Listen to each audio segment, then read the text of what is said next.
Good morning, fellow Toastmasters. I want you to visualize this. See how I'm dressed.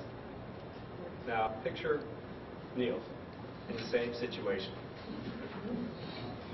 The musician starts to play a violin on a December morning in a Metro DC train station. He plays 6 pieces by bar for a total of 45 minutes. It is estimated that a few thousand people will pass through this station during rush hour on their way to work. It is noted that the first commuter notices the musician 3 minutes into his first piece. Middle-aged business person walking to work slows down, takes a glance at the musician, but hurries along on his way because he has a schedule to meet.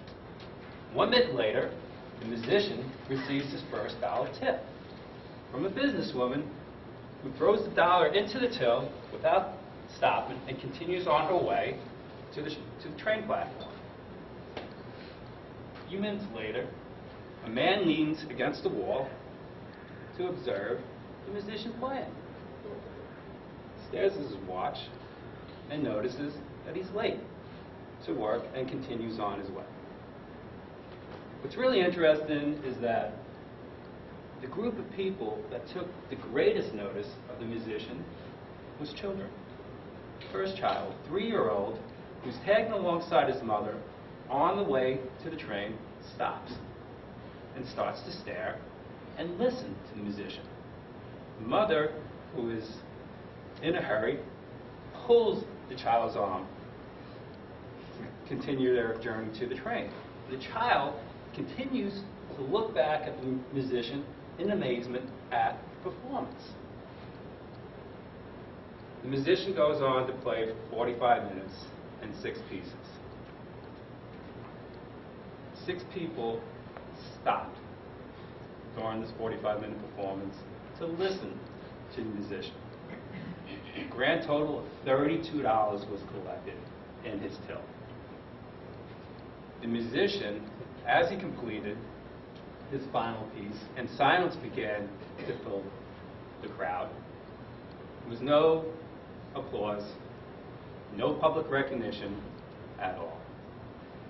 What's amazing about the story is the musician was Joshua Bell, who's a world-renowned violinist, who was performing 6 of the most intricate written songs in history on a violin that was worth $3.5 million.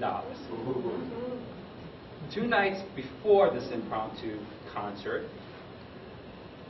Joshua Bell performed at a concert hall in Boston where the minimum price for a ticket was $100.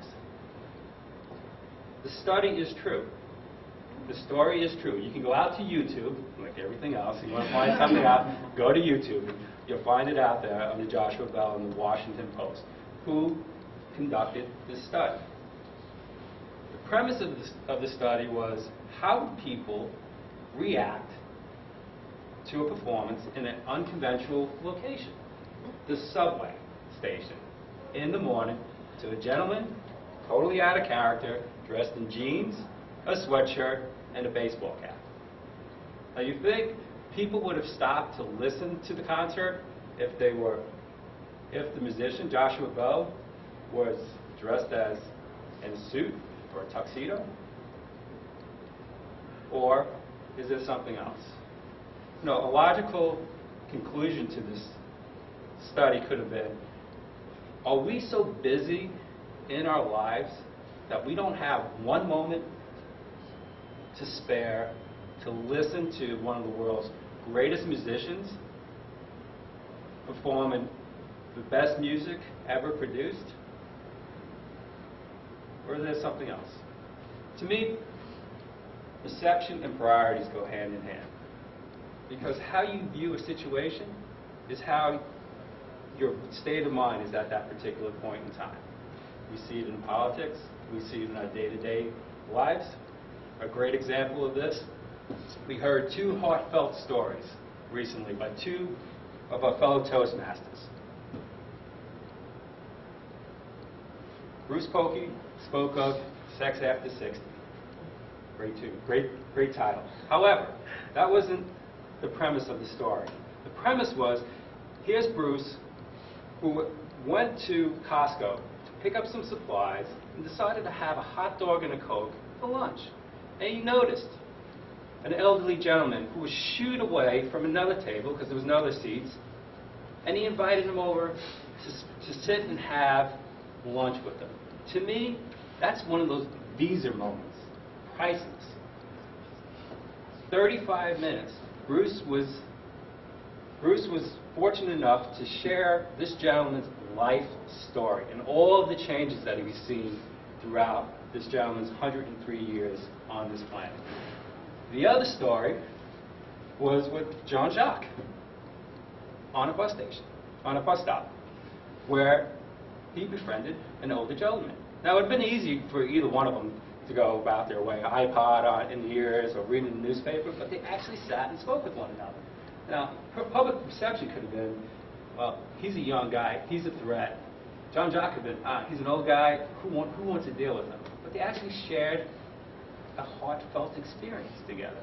And I know Henry Claude's happy about it because Jean-Jacques going to leave some women out there for you. But I think in life, you need to actually, your priorities set your perception of things. And that from time to time, you have to slow down and really put your priorities in order to fully understand what is important and get a right perception on life. You know, from time to time, you do have to stop and smell the flowers. Because you know what? It's a wonderful experience. Mr. Toastmaster.